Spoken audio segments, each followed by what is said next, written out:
maa ngi nuyu ñëpp di leen jaajëfal di leen ñaanal jàmm di ko ñaanal suñu bopp justement damay def benn live bu ndaw pour ñu waxtaan ci yenn détails du sax ay détails mais ce sont des réalités yoo xam ne ça se passe dans le continent africain et particulièrement day xewee Sénégal vous savez on a beau essayer de crier au scandale ci suñu dëkk yi Afrique nii Afrique naa Afrique du changer Afrique lii mais l'Afrique ne changera pas tant qu'on aura des dirigeants comme Macky Sall.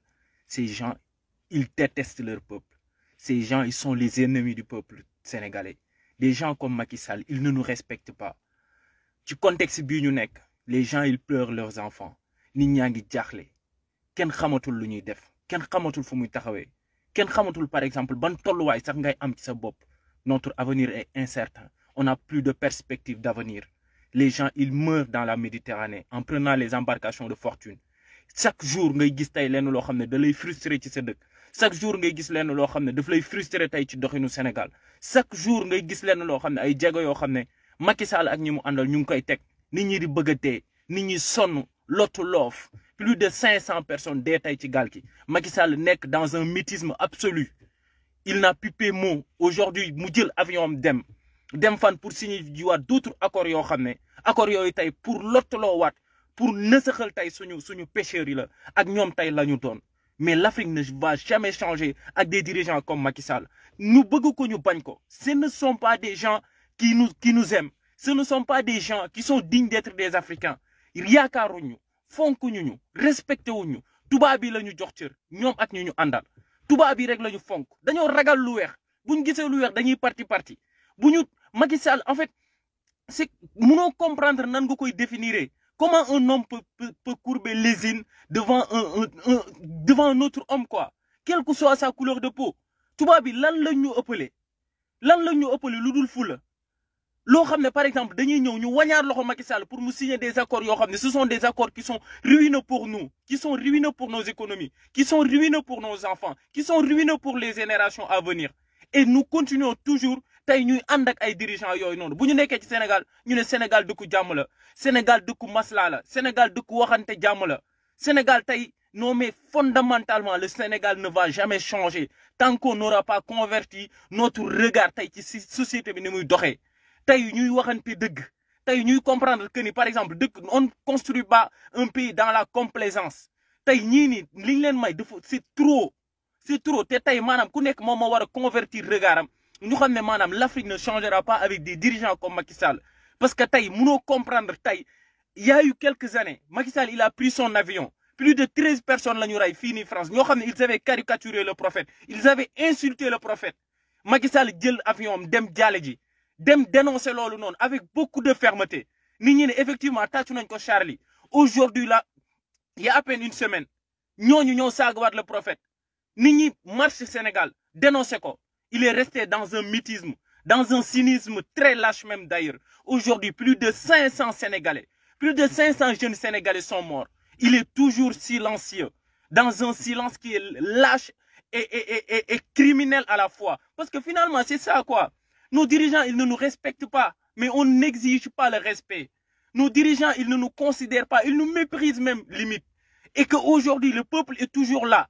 Ku nekk toog fi nga toog, kilifa diine yi, kilifa aada yi maanaam ku nekk tey toog fi nga toog parce que ils savent ce qui se passe dans ce pays-là la chefferie féodale elle est complice de ce qui se passe dans notre pays elle est complice finalement parce que tey dëkk mënuñoo nekk ci dëkk boo xam ne Amadou Sall rek moom mooy am jàmm mënuñoo nekk ci dëkk boo xam ne par exemple Marème Faye Sall ak waa këram rek ñoom ñooy am jàmm mënuñoo nekk tey ci dëkk boo xam ne tey ku bokkul ci kër kilifa diine doo am jàmm mënuñoo nekk ci dëkk boo xam ne ku santul si wala Mbàkke wala nga dëkk Canaba wala kii amoo jàmm mais finalement lan moom mooy problème mu Sénégal pourquoi on nous méprise ñun les citoyens lambda pourquoi on nous méprise en fait pourquoi les gens ils meurent dans la Méditerranée comme ça sous le silence de tout le monde ce sont eux les voix autorisées ñoom ñooy les voix autorisées nos autorités politiques nos autorités temporaires ñooñu ce sont les voix autorisées am na ñoo xam ne ce sont des autorités spirituelles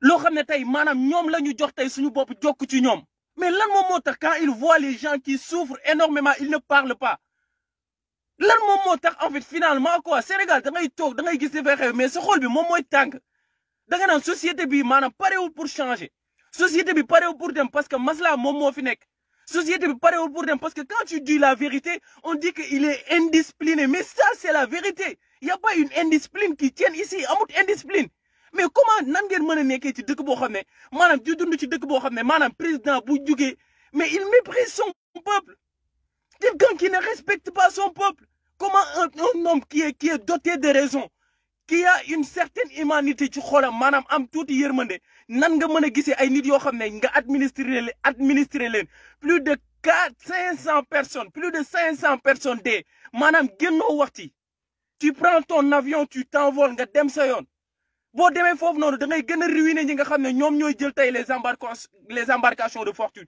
quand tu vois aujourd'hui l'actualité nga gis ne Macky Sall il a renouvelé des accords de pêche avec l'Union européenne. L'Union européenne, elle est complice de ce qui se passe en Afrique. Quand les jeunes prennent les embarcations de fortune, c'est que quelque part, ils nous pillent. C'est quelque part, c'est eux qui ont dilapidé nos ressources. C'est quelque part, eux qui ont tué toutes nos perspectives d'avenir. C'est pour ça que les jeunes, ils viennent en Europe. Et ils vont continuer de venir en Europe. Quand moment ils toquent ce que di gis sa yaay di joy. Kan moom mooy yeewu sa kër di gis sa rakk yoo xam ne pour aujourd'hui la rentrée scolaire elle est là am nay kër yoo xam ne seen papa yeeg seen yaay amuñu sax luñ jëndee seen doom yi fourniture scolaire seen yaay yeeg seen papa yi amuñu sax lu ñu inscrire seen doom ba au même moment les politiciens ils se partagent notre argent mais dañuy narguer ils se partagent notre argent ils ne nous respectent pas ils ne sont pas avec nous. Ils ne nous considèrent pas et nous sommes toujours là à dire que le Sénégal non dina changer Sénégal quand mais tout est politique dans la vie bon sang faut que les gens puissent comprendre cela tey am na leen loo xam ne Macky Sall dafa nekkul woon dara mais c'est les Sénégalais qui ont fait de lui ce qu'il est aujourd'hui c'est les Sénégalais qui ont fait de lui ce qu'il est aujourd'hui quand tu vois on nous dit en 2002 c'était un locataire aujourd'hui il a un patrimoine de plus de 8 milliards. Mais qu'est-ce qui lui a permis en possibilité mais c'est les Sénégalais. Quand on dit que le Sénégal a moul khalis, mais c'est archi faux. Le Sénégal a énormément d'argent. Le Sénégal a des milliards et des milliards. Mais c'est juste pour servir à une élite.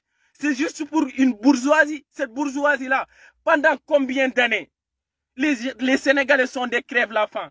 Pendant combien de décennies? De 60 à nos jours. Les Sénégalais sont des crèves-la-faim. Tu habites la banlieue, tu habites dans les zones reculées. Par exemple, Thiès nga dëkk wala Xombol nga dëkk wala feneen ak feneen nga dëkk. Mais tu es dans des conditions extrêmement difficiles, dans des conditions qui n'honorent pas la dignité humaine. Tu partages ça seul. Tu es seul avec ta famille. Les gens, ils ne te respectent pas. Et les Sénégalais sont toujours là. Quand tu te lèves pour dénoncer ça, les gens di wax naan non xale yi dañoo war a bàyyi li ñuy wax. Xale yi dañoo war a changer dëkk lii dëkk là. C'est vous qui avez cultivé cette insolence qui est aujourd'hui dans notre cœur et dans nos mots, à travers nos mots. On voit ça, mais c'est de votre faute en fait. Macky Sall, il ne nous respecte pas. Il ne respecte pas les Sénégalais. Macky Sall, non mais il est pire même que le diable quoi. Man mënuma comprendre un dirigeant boo xam ne amoo benn yëg-yëg ci sa askan. Un dirigeant boo xam ne amoo benn tolluwaay ci sa askan. Un dirigeant boo xam ne tey amoo lenn loo yërëmee sa askan. Amul lenn loo leen di bàyyi xel. Bi mu fi nekkee ba tey les Sénégalais sont davantage plus fatigués.